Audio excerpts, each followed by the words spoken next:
When someone plays make-believe with a real gun in a real-life workplace, and while playing make-believe with that gun violates the cardinal rules of firearm safety, people's lives are endangered, and someone could be killed.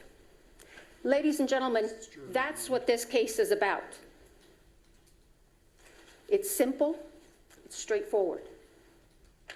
The evidence will show that someone who played make-believe with a real gun and violated the cardinal rules of firearm safety is the defendant, Alexander Baldwin.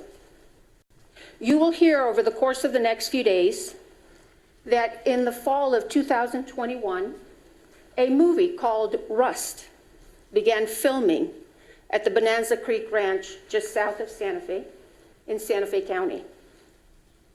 You will learn that this movie was a Western with a lot of gun action. And while it was a movie set, it was a real-life workplace for many people. But you will hear this workplace was on a tight budget. And you will learn that some of the people who were hired to work at this workplace were very inexperienced. And one of those was the armorer, a very young woman named Hannah Gutierrez Reed. You will hear testimony from crew members who worked on the set, who will tell you that to them, Ms. Gutierrez's inexperience was obvious. You will also learn that this workplace has some talented people. And one of those was the director of photography, a vibrant 42-year-old rising star named Helena Hutchins. You will also learn that the director of this film was Joel Souza, another talented individual who cares deeply for his projects. The evidence will show, ladies and gentlemen, that like in many workplaces, there are people who act in a reckless manner and place other individuals in danger and act without due regard for the safety of others. That, you will hear, was the defendant, Alexander Baldwin, the lead actor on this film.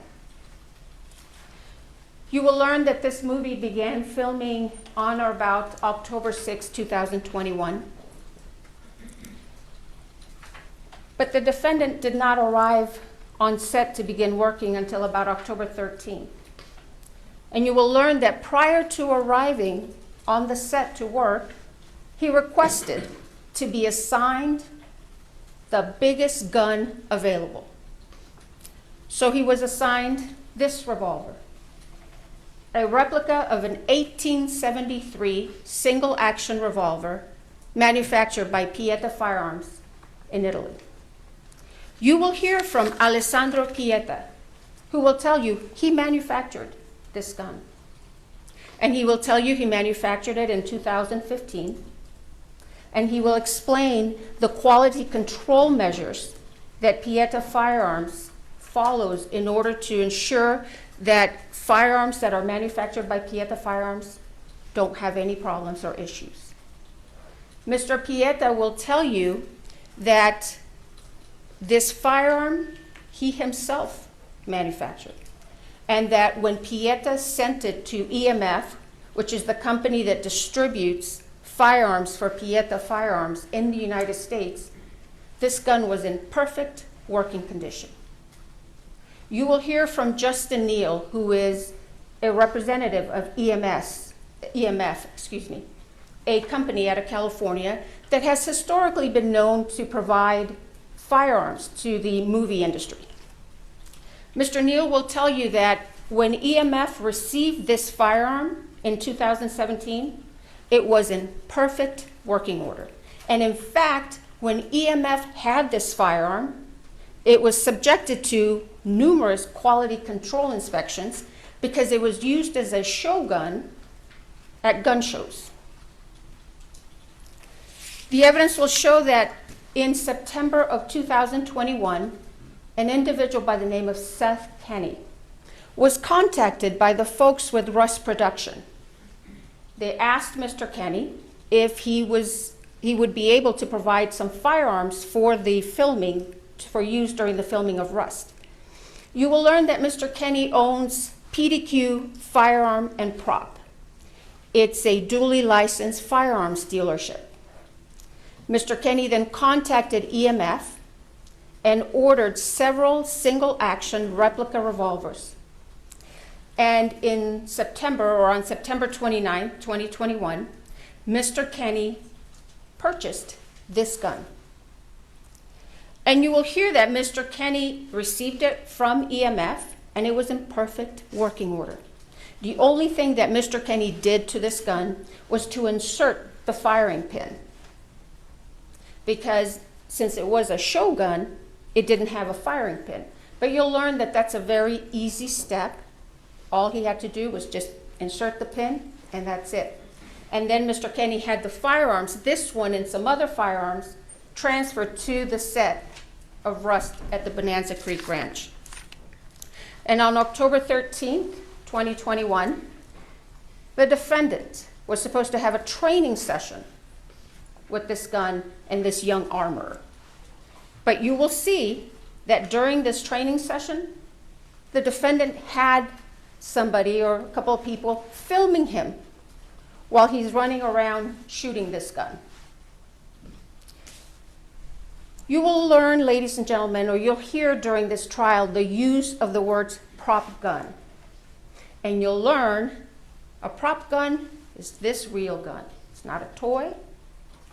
It's not made of rubber. It's a real gun. You will also see evidence, ladies and gentlemen, that during the days before that fateful October 21st day, the defendant handled this firearm multiple occasions. You will see video footage of the defendant firing this firearm, working perfectly fine. But you'll see evidence, ladies and gentlemen, that each time the defendant handled this firearm, he did not do a safety check with that inexperienced armorer. And you'll hear that the reason he didn't do a safety check is because he didn't want to offend her. The evidence you will see will paint a real-life picture of a real-life workplace where this defendant mishandled this gun. You will see him using this gun as a pointer to point at people, to point at things. You will see him cock the hammer when he's not supposed to cock the hammer. You will see him put his finger on the trigger when his finger's not supposed to be on the trigger. You will hear about numerous breaches of firearm safety with this defendant and this use of this firearm. And the evidence will show that on the morning of October 21st, 2021, the camera crew walked off set. And you will learn that one of the reasons that camera crew walked out is because they were concerned over safety breaches with the use of firearms. The evidence will show that the morning of October 21st started out a couple of hours behind. They filmed some scenes at this church on the Bonanza Creek Ranch. And you will see that one of those scenes required the defendant to pull out his gun. This was in the morning. Pull out his gun, and you'll hear the director tell him, pull it out and hold it. And the first time, you'll see evidence the defendant does what the director tells him. But you will hear the director tell you that many times the defendant would do his own thing. So then the director in the morning asked him, okay, do it again, just like you did now. The defendant pulls out the gun, but this time he cocks the hammer. The evidence will show they then broke for lunch. And at around 1:30 or so, they came back to this church to do what's called a blocking. The evidence will show that Ms. Hutchins wanted to do a blocking for an insert, and you will learn what a blocking is, just working out the details of the moves of the actor. It wasn't even a rehearsal. You will hear from one of the witnesses who walked into the church and saw the defendant kind of playing with his gun. And then you will see evidence or hear evidence that Ms. Hutchins and Mr. Souza were talking to the defendant about doing this insert. And the insert was just supposed to be from here to here, and it was supposed to be of the defendant just slowly taking his gun out of his holster, and just holding it at an angle. The evidence will show that someone asked the armorer to bring the defendant's gun to him, and she did. She brought it into the church, showed it to David Halls, who you will learn was the first assistant director. The gun was empty. Ms. Gutierrez then handed the gun to the defendant. But then you will hear that Ms. Gutierrez was given the gun back, and she took it and loaded it with dummy rounds. And what you will learn is that dummy rounds are inert rounds. They look like real rounds, but they are very easy to tell that they are not because they'll rattle. Ms. Gutierrez then went back to the church, showed the revolver to the first assistant director very fast. They only checked about 3 rounds, very quick. And they missed 1 round. You will learn that one of the rounds in that revolver was a real round. And the evidence will show that Ms. Gutierrez then handed the gun to the defendant. And what you will learn is that once again, the defendant failed to do a gun check or a safety check with this armorer. So he takes the firearm, puts it in his holster. Then Ms. Hutchins and Mr. Souza were doing this blocking. And the evidence will show, ladies and gentlemen, that the defendant again did his own thing. You will hear from an individual by the name of Kent Jorgensen. Mr. Jorgensen will tell you that he's been involved in drafting and revising movie set safety rules. You will learn that these movie set safety rules require actors, like the defendant, to treat every firearm as though it's loaded, to never point a firearm at another person, and to never put your finger on the trigger unless you're prepared to shoot or to destroy whatever's in front of you. The evidence will show that on October 21st, 2021, after that lunch break, the defendant once again violated those set safety rules. And during this blocking, the director had instructed him to just slowly take out that gun and just hold it at an angle. But you will see that the defendant takes it out quickly the first time, points it. And you will hear witness testimony who will tell you the first time he does it, his finger is on or around the trigger. He does it again, takes it out very fast, points it. And once again, you will hear testimony that his finger was on or around the trigger. And the evidence will show that that third and fatal time, he takes it out once again, fast, hammer's cocked, he cocks the hammer, points it straight at Ms. Hutchins, and fires that gun, sending that live bullet right into Ms. Hutchins' body. You will learn that this bullet was a .45 caliber round that entered Ms. Hutchins' body right underneath her right underarm. It perforated her right lung. It traveled through her spine, lacerating her spinal cord, and then it exited on the left side of her back. That bullet then went into Joel Souza's right shoulder, and it came to rest in his back, from where doctors removed it once he was transported to St. Vincent's Hospital here in Santa Fe. You will learn, ladies and gentlemen, that Ms. Hutchins did not have the same fate. You will see the aftermath of the shooting, and you will see medics frantically working to save Ms. Hutchins, to stabilize her, to transport her, to airlift her to UNM Hospital. But the damage from that bullet was too much. Ms. Hutchins succumbed to her injuries and bled to death.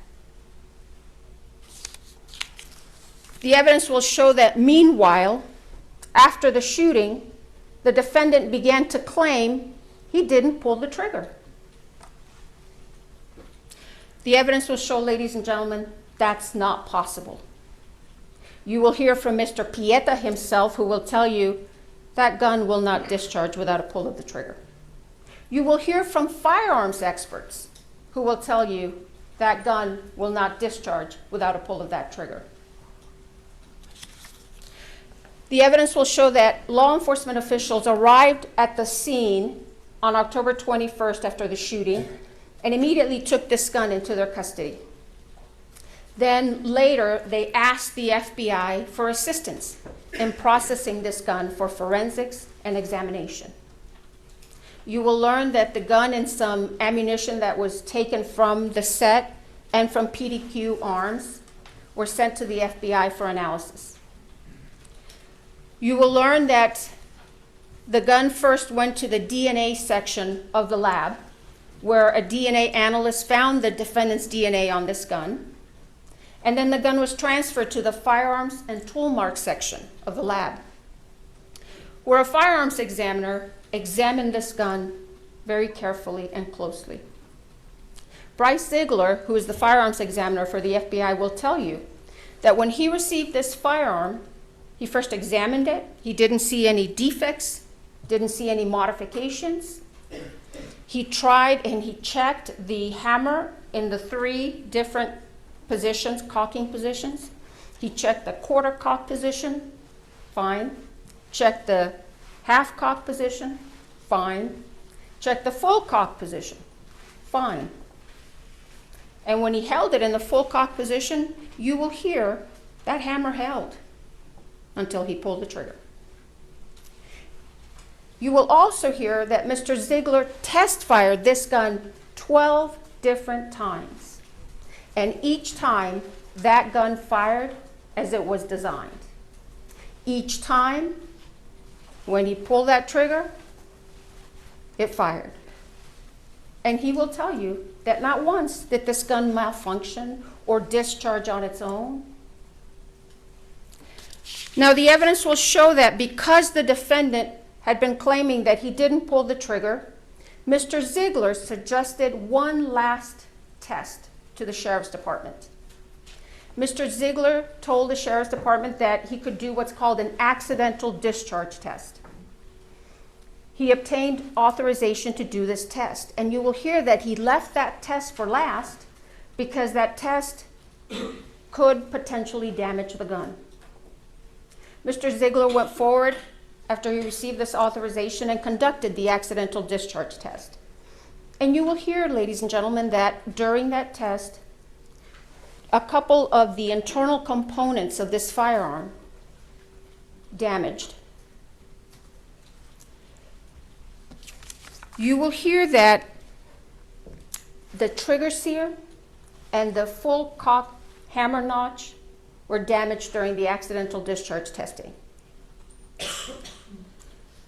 The evidence will show, however, that before this accidental discharge testing by the FBI, this gun functioned and worked perfectly fine. You'll see the video footage of the multiple occasions during which the defendant used this firearm on the set, and each time he fired it, it was working just fine. And in fact, you'll hear evidence that the defendant himself admitted in December of 2021 that this gun didn't have any mechanical problems. You will hear from two of the country's leading experts on firearms forensics, Michael Hague and Lucian Hague. And they will tell you that they examined the revolver and the damaged pieces extensively. They will tell you that the damage to the full cock trigger notch is consistent with the accidental discharge testing that was conducted by the FBI. Lucian Hague will tell you that in August of 2023, he examined the trigger sear, the other piece, and that when he looked at it initially with the naked eye, there was nothing wrong with it. He couldn't see anything. But then he put it under the microscope, and he noticed some kind of rough microscopic diagonal lines on the surface of the trigger sear. And since at the time he did not know how Mr. Ziegler had conducted the accidental discharge test, he opined that these very small microscopic lines were likely not caused by the FBI accidental discharge testing, but he could not exclude that as the source of those lines. Then a few weeks ago, Mr. Hague will tell you that he spoke with Mr. Ziegler, and he learned how Mr. Ziegler had conducted the accidental discharge test. Mr. Ziegler explained that he affixed that firearm onto a fixed platform and then struck the firearm on 6 different planes with a rubber mallet. And Mr. Ziegler explained to Mr. Hague that he had not affixed the mallet to another fixed device. Instead, he did it freehand. Mr. Hague will tell you, with his 50+ years of experience as a firearms forensics expert, he opined or concluded that those very tiny microscopic diagonal lines on the surface of the trigger sear were likely caused by the FBI's accidental discharge test. The evidence will show, ladies and gentlemen, that regardless of how those tiny microscopic lines got on that trigger sear, these firearms experts will tell you that those would not affect the functionality of this firearm. At the end of this case, ladies and gentlemen, you are going to conclude and be convinced beyond a reasonable doubt that on October 21st, 2021, that gun the defendant had asked to be assigned worked perfectly fine as it was designed, and that the fatal and one of the main problems that afternoon of October 21st was that the defendant didn't do a gun safety check with that inexperienced armorer. He pointed the gun at another human being, cocked the hammer, and pulled that trigger in reckless disregard for Ms. Hutchins' safety. And you will be convinced that the only true and just verdict in this case, so that true justice can be served, is a verdict of guilty to involuntary manslaughter. Thank you.